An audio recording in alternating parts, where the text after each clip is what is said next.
la plupart des gens, le cinéma, ça commence et ça finit dans les salles obscures. Mais pas pour moi. Outre le fait que je suis influenceuse ciné, le cinéma, c'est littéralement toute ma vie. Pourquoi? Eh bien parce que je travaille aussi sur les plateaux de tournage en tant que réalisatrice et troisième assistante mise en scène. Et ça, ça fait bientôt 5 ans. Et en 5 ans, je me suis rendu compte qu'on ne m'avait pas très bien préparée en fait. Alors c'est vrai que c'est difficile parce que personne ne peut vraiment savoir ce qui se passe sans y avoir mis les pieds. Oui, même ton école de cinéma ne t'y préparera pas à 100% parce que c'est assez fermé en fait comme milieu. Ces groupes d'intermittents du spectacle qui vont jusqu'à risquer leur santé pour vous proposer les meilleurs films possibles, ce sont les équipes de tournage. Et vous allez voir que le terme équipe fait vraiment sens. Dans cette industrie, vous pouvez vous retrouver à voir plus souvent les gens avec qui vous travaillez que votre propre famille. Au passage, moi c'est Lala Cinéma, bienvenue sur ma chaîne.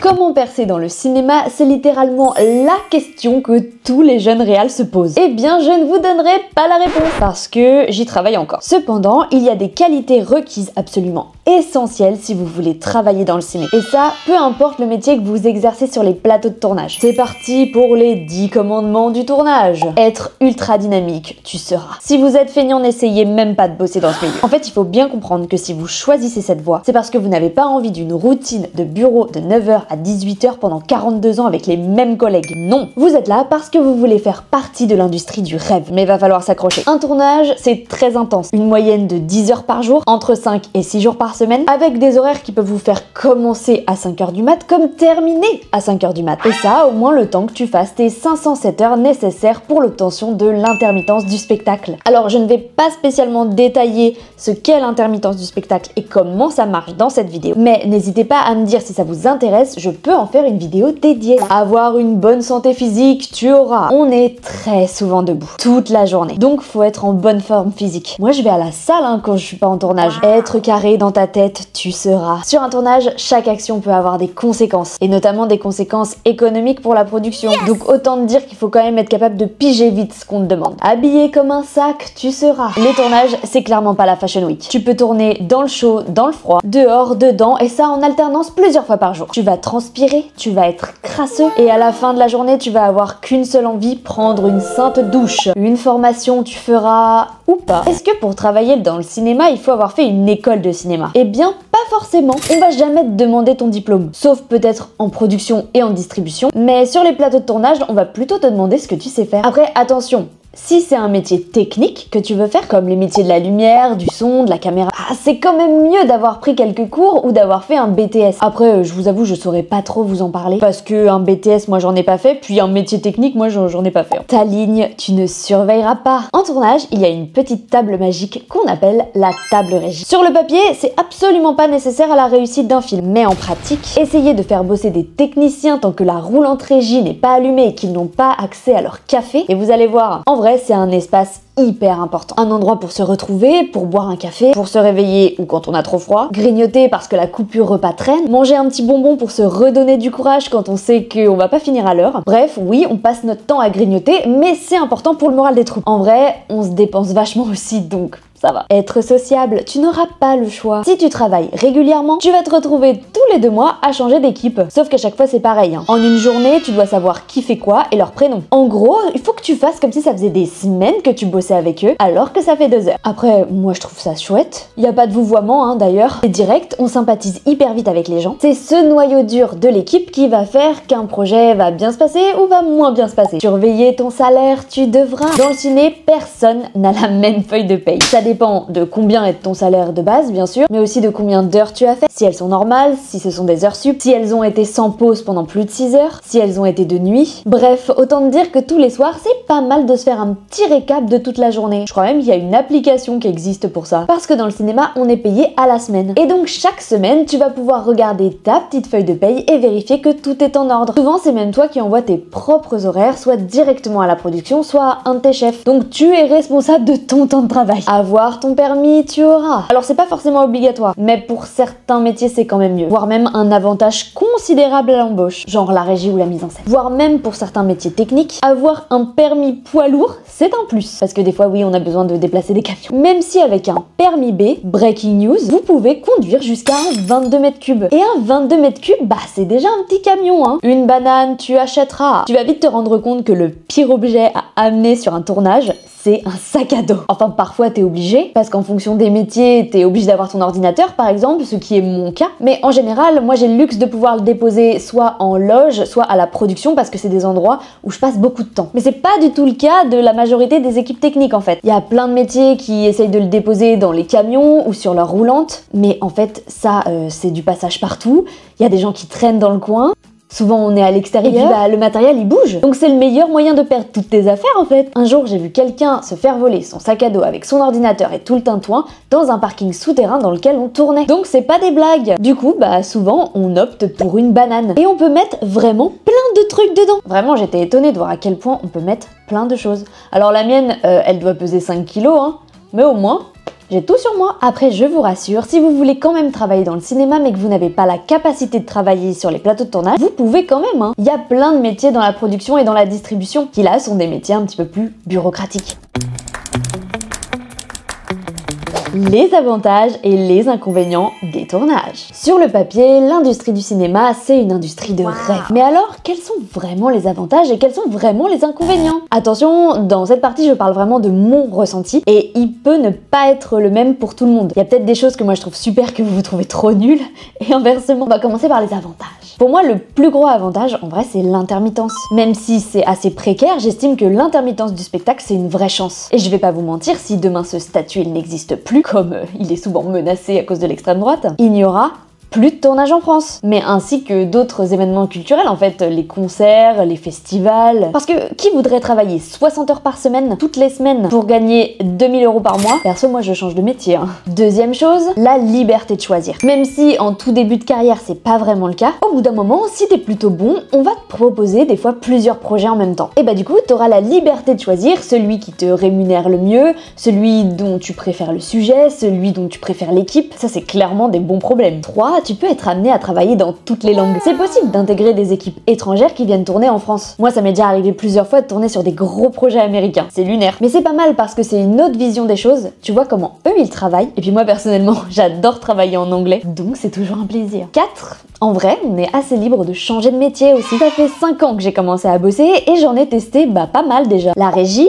l'administration de production, la figuration, chargée de figuration. Maintenant, je suis en mise en scène et j'ai même fait des petits rôles. En fait, tant que t'es pas chef de poste, en vrai, tu peux bien te balader à travers les métiers si t'es pas encore sûr exactement de ce que tu veux faire. 5e gros avantage, on est nourri. En vrai, c'est une économie de malade. On a au moins un repas par jour de pris en charge par la production et souvent, ce qu'on mange, c'est ultra bon. Bon, on va s'arrêter là pour les avantages. Il y en a encore plein d'autres, mais on va aussi passer un petit peu aux inconvénients. Je vous en parlais tout à l'heure, être au service de son travail, ça peut être un inconvénient. Perso, pour le moment, ça va, parce que j'ai pas d'enfants, j'ai pas d'obligations familiales, pas très grave si je pars à droite à gauche plusieurs mois. Mais ça peut devenir compliqué à certains moments de la vie, aussi quand son ou sa partenaire n'a aucun lien avec l'intermittence du spectacle. Deuxième point, ça peut être dangereux un tournage. J'ai déjà vu des accidents, j'ai déjà vu des gens se blesser gravement. Et ça fait que 5 ans que je travaille. Outre les trucs qui peuvent te tomber dessus à n'importe quel moment, les heures de conduite fatigué. Je vous jure que je connais quelqu'un un jour qui était tellement fatigué que dans le speed, cette personne s'est ouvert la main en essayant à la base de se faire une tartine. 3e point, je dirais que c'est les talkie-walkie. Alors sur le papier, les talkie-walkie c'est un vrai avantage hein, et je le dénigre pas du tout parce que vraiment, je pense qu'on aurait beaucoup de mal à travailler sans. Mais en vrai,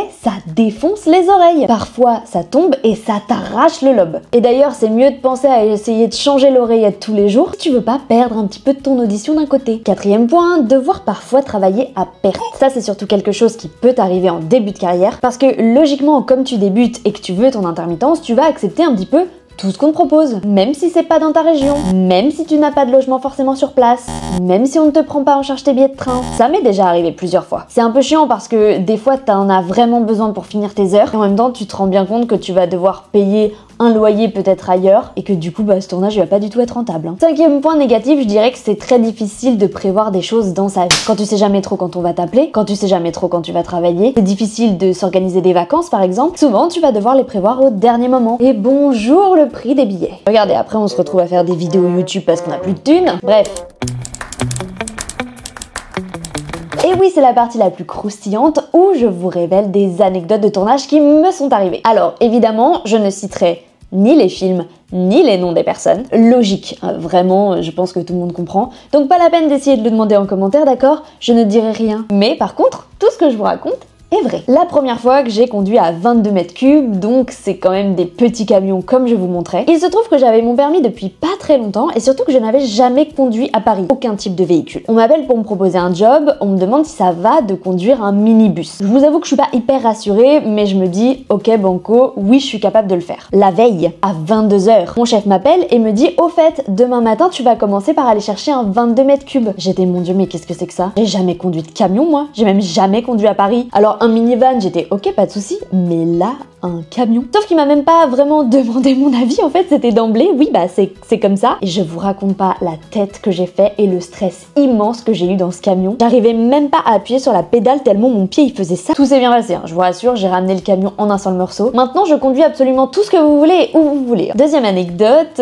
on m'appelle pour faire du renfort sur un tournage qui a lieu dans une station balnéaire et plus précisément dans un espèce d'hôtel spa. Moi, je suis trop contente. Alors, on me prévient le dimanche pour le lundi, hein, donc vraiment c'est rapide. Mais je suis contente d'aller faire un tournage un petit peu ailleurs qu'à Paris. On fait la journée, c'est très long, c'est épuisant, mais ça y est, je me dis je vais pouvoir récupérer les clés de ma chambre d'hôtel parce qu'il faut savoir que toute l'équipe dormait dans cet hôtel spa. Je vais voir mon chef et là on me dit « Oh mince, on a oublié de te prendre une chambre » et oh mince, bah tout est complet.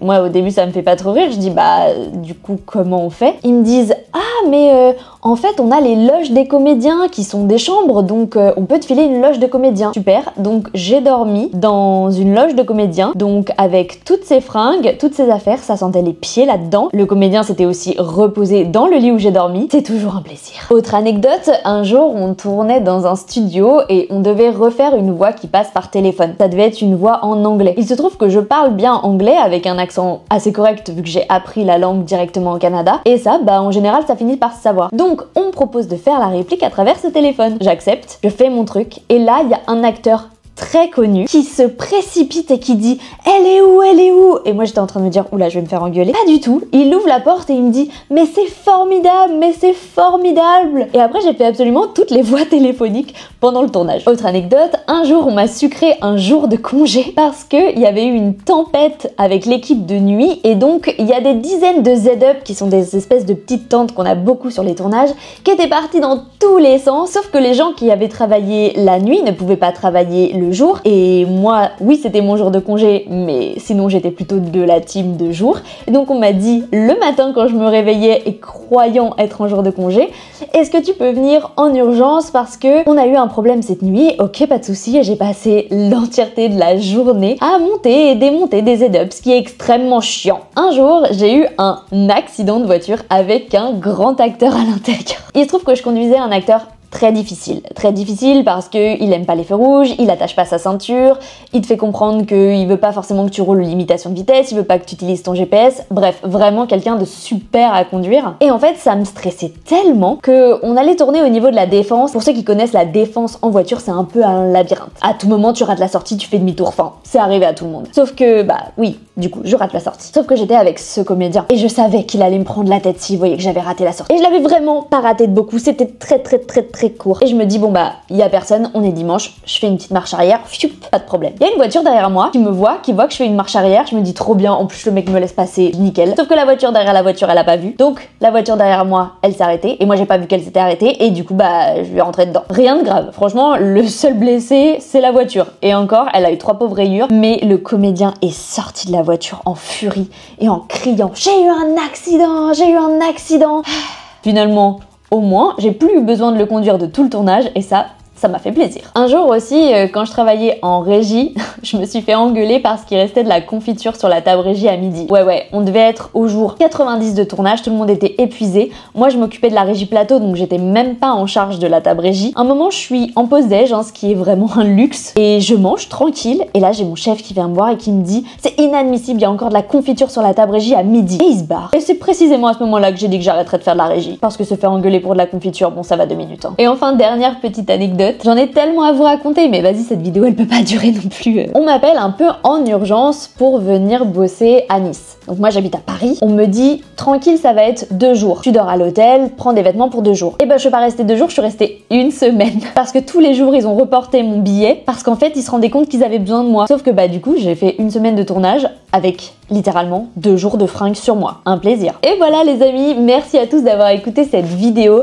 Je vous rappelle que les métiers dans le cinéma sont des métiers qui sont des métiers passion. Faites-le parce que vous en avez envie. Surtout que l'intermittence, comme je vous le disais tout à l'heure, est un peu constamment menacée et on est tout le temps obligé de se battre pour nos droits. Mais si ce genre de vidéo vous plaît, je n'hésiterai pas à en refaire. Dites-moi en commentaire ce que vous aimeriez bien voir ici sur cette chaîne. En attendant, je vous invite à me retrouver sur Instagram ou sur TikTok et j'espère que vous avez appris plein de trucs. Écoutez, si t'as kiffé, oublie pas de lâcher un petit j'aime, de la partager éventuellement à quelqu'un qui voudrait travailler dans le cinéma et moi je vous dis à bientôt.